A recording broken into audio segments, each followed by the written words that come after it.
When I fall into this idea that I constantly have to be building, scaling, producing, doing more, achieving more, then I can really start to get out of alignment with where God has called me in this specific season of my life. We can often say one thing. I can say, God, I trust you. God, I believe that you've graced me for this. But to actually internalize that, to believe it, and to live that out is something very different. When you walk with God, you are never behind. When you're in step with God, you are never out of step with your purpose. I think it brings us to this place of understanding that our own limits, our own human limits, they don't disqualify us. Often, it is those very places where God has the opportunity to show up the strongest in our lives, to build our faith, to remind us that He is who He says He is. And when we walk in step with Him and we walk at the pace that He has called us to walk, He will fill in the gaps that we could never fill in our own strength. Welcome back to another episode of A Time to Speak.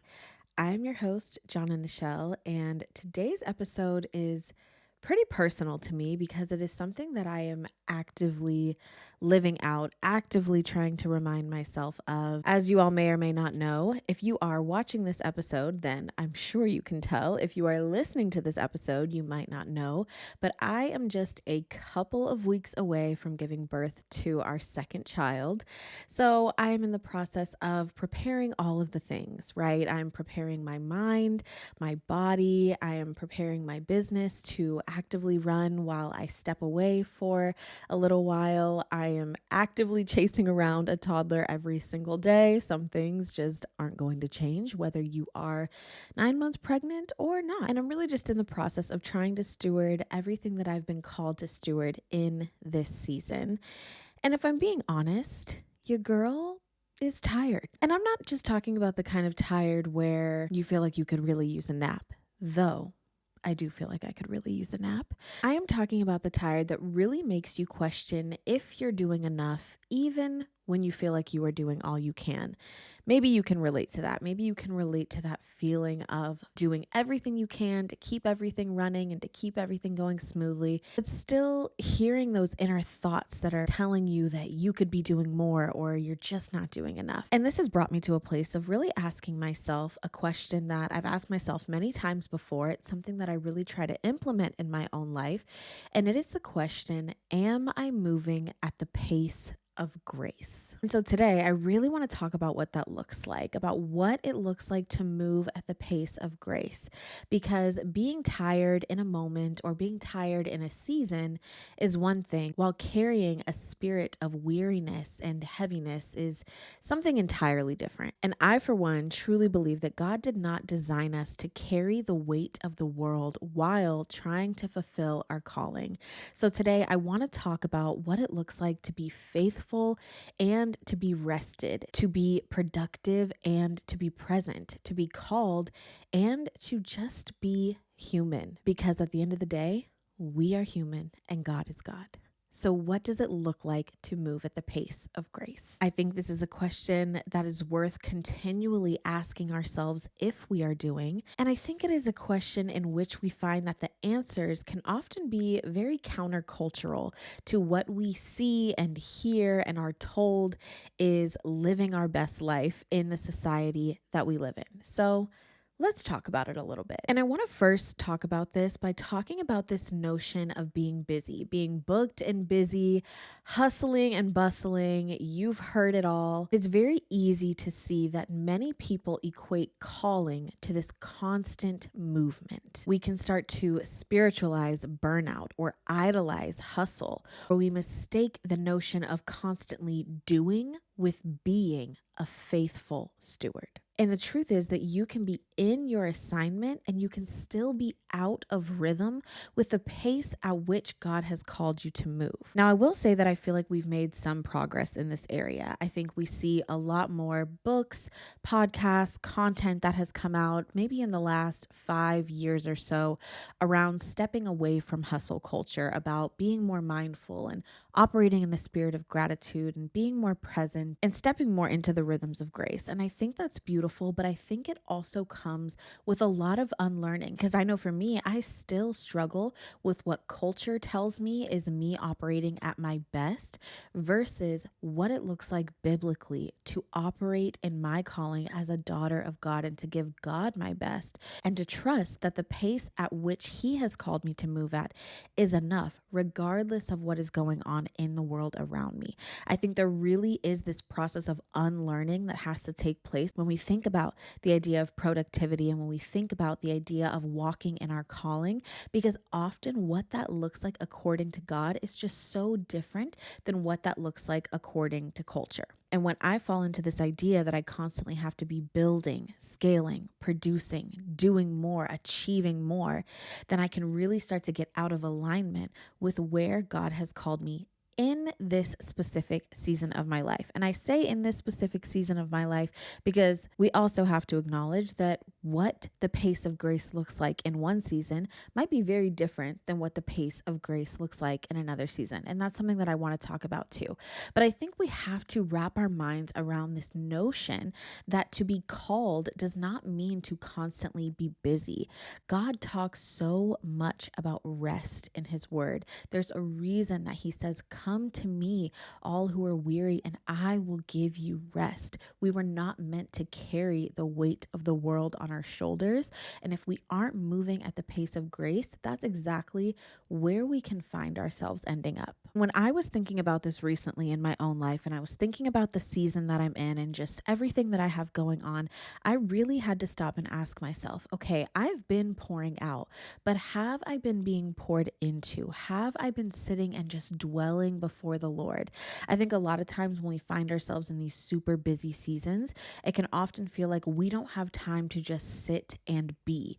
We don't have time to just sit and dwell, but oftentimes it is when we are actually the busiest that we have the highest need to just sit and be with the Father without having any agenda, without having to walk away with some revelation or divine insight, but just to sit and let Him fill us back up. And we see examples of this in scripture. I think about with Moses in Numbers 11:14 when Moses says, "I cannot carry all these people by myself. The burden is too heavy for me." So, what he's talking about here is after he's already led the people out of Egypt, God has parted the Red Sea, they're in the wilderness, and now the people are complaining. Some of them are like, "We wish we would have been back in slavery. That would have been better than being out here in the wilderness." And Moses is just tired.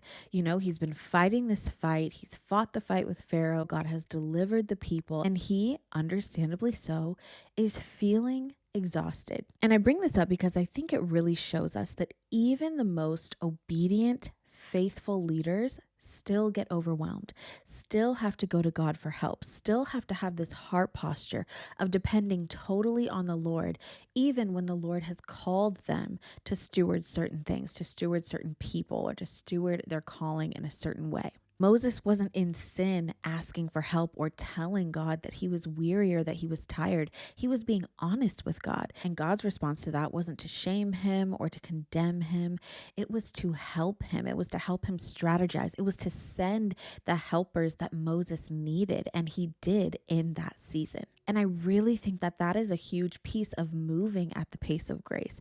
It's understanding when the burden has become too heavy for us to carry alone, or for us to recognize when we've been trying to carry the burden alone without God, and really getting before God and trusting that He will grace us, not just with the capacity, but He will grace us with the people, with the resources, with whatever we need to fulfill what He has called us to in any specific season of our lives. Moving at the pace of grace means allowing God to make the provision for that which we cannot do alone, because moving at the pace of grace doesn't mean that I can do it all by myself. Moving at the pace of grace means that I am responsible for my obedience, not for doing it all by myself. Also think about Paul in 2 Corinthians 12:7-10, where he says, "I was given a thorn in my flesh. 3 times I pleaded with the Lord to take it from me, but He said to me, 'My grace is sufficient for you.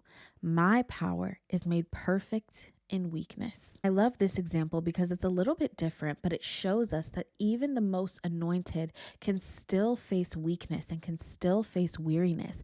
And in this situation, while God didn't immediately remove the afflictions, he graced Paul for it. He said, my grace is sufficient for you, meaning when you lean on me, I will be strong where you are weak. You do not have to handle the burdens of life all by yourself. You're not meant to carry this weight alone.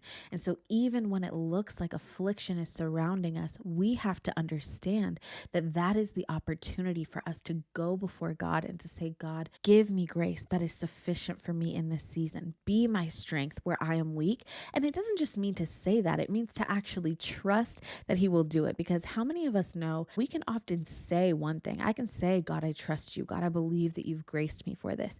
But to actually internalize that, to believe it, and to live that out is something very different. And I think it brings us to this place of understanding that our own limits, our own human limits, they don't disqualify us. Often it is those very places where God has the opportunity to show up the strongest in our lives, to build our faith, to remind us that he is who he says he is. And when we walk in step with him and we walk at the pace that he has called us to walk, he will fill in the gaps that we could never fill in our own strength. And I know for me, I really needed to be reminded of that recently. I really needed to be reminded to ask myself, what pace am I moving at? Did God call me to move at this pace?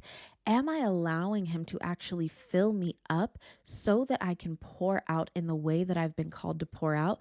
Or am I so focused on all of the things I need to do, and I'm so focused on the timing that I see in front of me that I'm not even stopping to remember that God's timing is perfect, and that when I'm in step with his perfect timing, then everything else will fall into place. Honestly, I think even when we look at the life of Jesus, we see that he retreated. He went away to be by himself with the Father. He rested. And there is no example of someone who poured out more than there is with Jesus, right?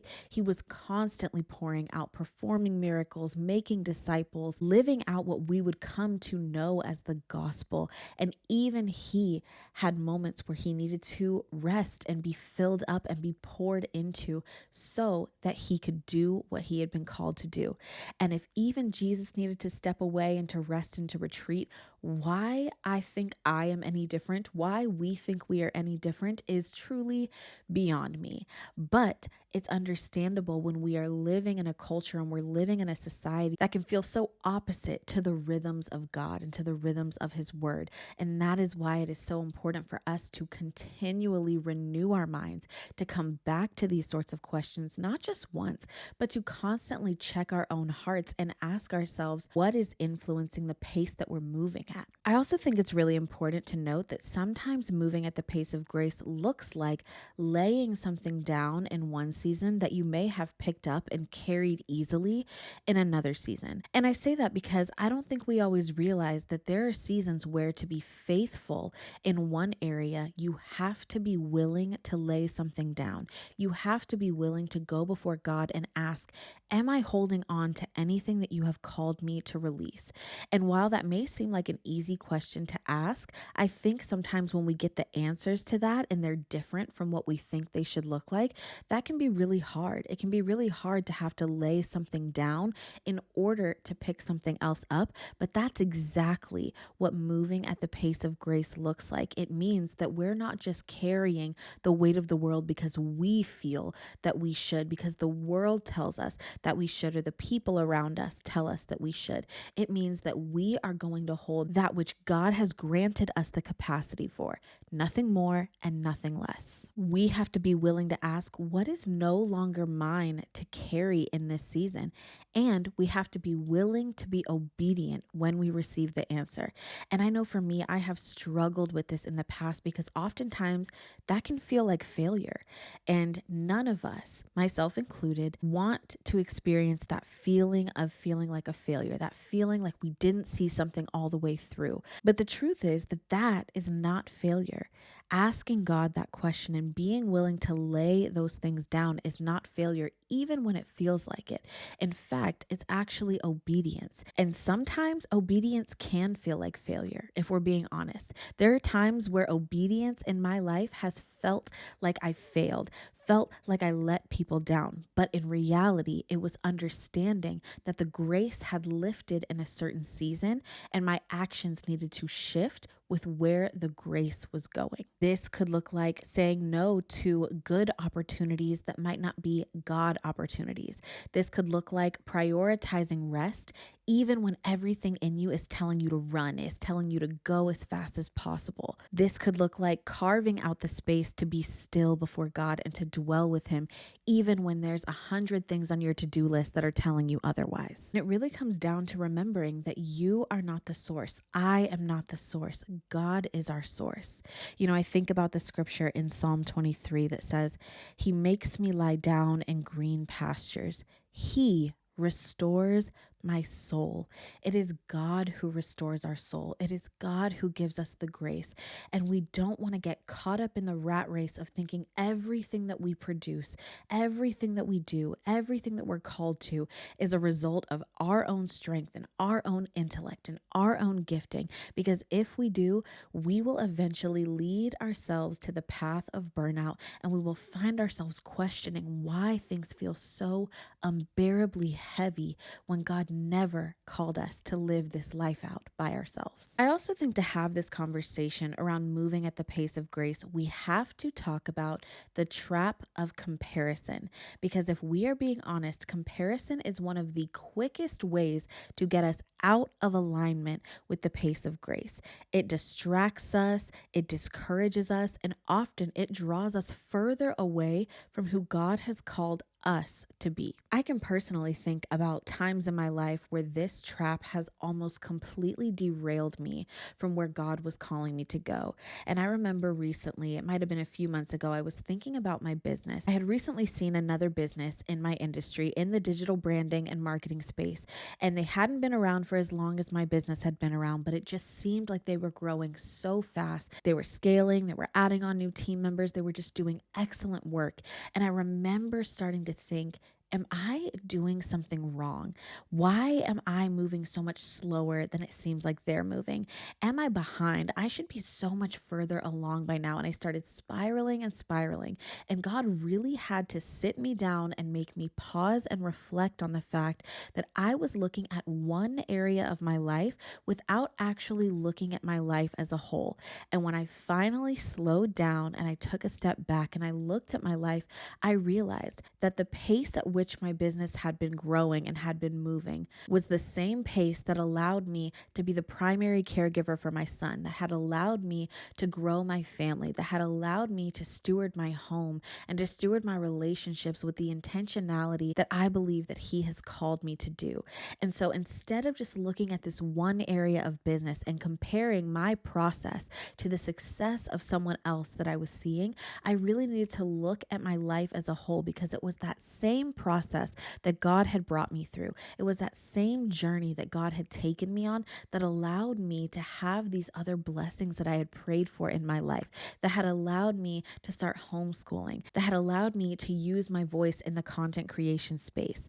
And so where I almost fell into this trap of comparison is where I really needed to take a step back and remember that I wasn't moving slowly. I was moving at the pace that He had graced me for. And that pace might have looked very different from the business that I was seeing. And I think it's very easy for us to do that, especially when we don't see the process. We see something that looks like an overnight success, but we don't see what's been going on behind the scenes. We don't know what their life looks like. We don't know what their family dynamic looks like.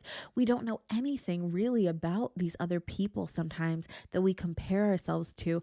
And then we wonder why we feel like we're behind, when just like we don't know their life, they don't know ours. And so it doesn't even make sense for us to fall into this trap of comparison. And yet it's so easy for us to do. And the truth is that falling into these comparison traps is exactly how so many people end up settling in marriages, in jobs, in lifestyles, because they fall into this notion that if it hasn't happened for me yet, that it isn't going to happen for me and I need to make it happen myself. That maybe God just forgot about me. Maybe I just fell behind. They ask themselves the question over and over, why has this happened for them and not me? Why has this person achieved success that I haven't? Why has this person's family grown in the way that I desire for my family to grow? Why is this person married and I'm not? Whatever it looks like, these comparison traps can often end up being the very trap that causes us to settle for a life that God never called us to live. But God's timing doesn't look like our timing. His ways don't look like our ways. And his timing isn't random. It's very purposeful and it's very intentional. And therefore, it's very crucial that we understand that his ways are so much higher and that we walk in submission to whatever that looks like, even when it's not what it looks like for everyone else around us, or it's not what we thought that it would look like for ourselves. We can even think about people in the scriptures as an example, right? Think about David. David was anointed as king as a teenager, but he didn't take the throne for years. He served, he waited because he understood that delay was not denial.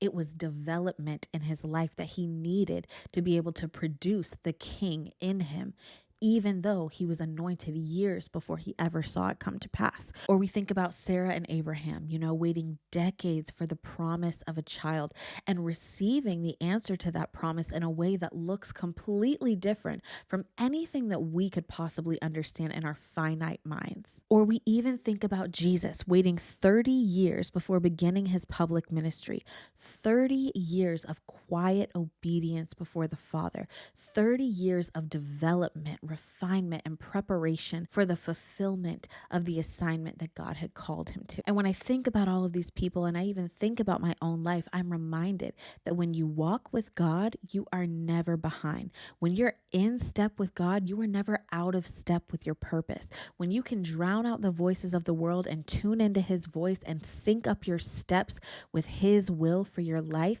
you are always going to see the fruit and the promise on the other side of it. So we have to be committed not to fall into that trap of comparison. We have to be committed not to looking at the culture standards for what is living our best life or for what success looks like. We have to be committed to seeking the Lord above all else. We have to be committed to trusting that he alone orders our steps. We have to understand that it is God who restores our soul. We have to understand that his grace is sufficient where we are weak. We have to understand that moving at the pace of grace will far outweigh moving at the pace of culture or moving at the pace of everyone else around you every single time. Now, when I'm thinking about moving at God's pace, I also think about the power of presence. And I read a quote this morning that I want to share, and it said, "In an age of distraction, presence is resistance." And that really hit me because presence resists this constant pressure to perform. Presence resists the lie that you are only valuable when you are producing something.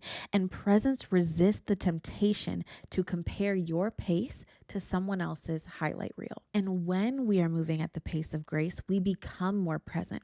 We're able to hear God more clearly. We're able to see what he is doing right in front of us when otherwise we might have missed it. We're able to let go of wearing producing as this badge of honor and wearing burnout as this badge of honor, as though it makes us superior that we have constantly been going without stopping. Because if you've ever felt that burnout, you've ever felt that heavy, burdensome feeling, you know that it does not feel like a badge of honor, even though culture may tell you that that's what it is. To be present really reminds us that God is not just invested in the outcome. He's here with us in the present. He sees the things that are in front of us. He sees what we have to carry. To be fully present means that we are honoring the grace that He has given us for this day, because we know that He will grace us from day to day, from minute to minute, from season to season.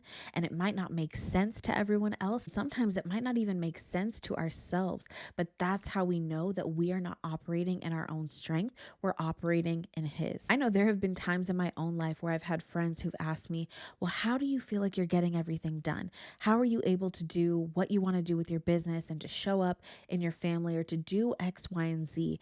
And the truth is that when I'm able to steward those things well, when I feel like I am fully walking in my purpose, it is when I am moving at the pace of grace. I'm not operating in my own timing. I'm not looking at the clock and thinking, oh my goodness, I only have this many hours in a day. How am I going to get it done? I am looking at what God has graced me for, and I'm saying, God, make my schedule for the day. Show me what to do. Show me the pockets of time to invest into my business. Show me the time to invest into my time with you. Show me the time to invest into my marriage and to my children. And He is the one that graces me for that, not the other way around. You know, so many people burn out trying to match a pace that God never assigned them to. And when you are aligned with God, it may look slower on the outside, but it is supernatural on the inside. Because remember, God is not confined to our human perception of timing. The word even says, but do not overlook this one fact, beloved, that with the Lord, one day is as 1,000 years, and 1,000 years as one day.